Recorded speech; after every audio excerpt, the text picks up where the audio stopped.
Alloh bizni qalbimizni tubidagi narsani bilib turadi, chunki u bizga yaqin. Alloh taolo aytadi: qaysi bir banda mahluqotlarim bilan emas, men bilan himoyalansa, men buni uni niyatidan bilib olaman. Bas osmonlar va uning ichidagilarni hammalari unga makr hiyla qilishsa ham, men u bandamga chiqib ketadigan yo'lni ko'rsatib qo'yaman.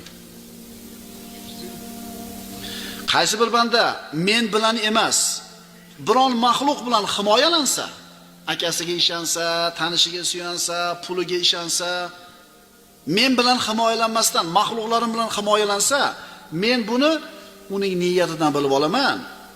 Uning oldida osmonlar va uning ichidagi hamma sabablarni qirqib yo'q qilib qo'yaman. Hatto oyog'im tagidagi havoda qotirib qo'yaman deydi.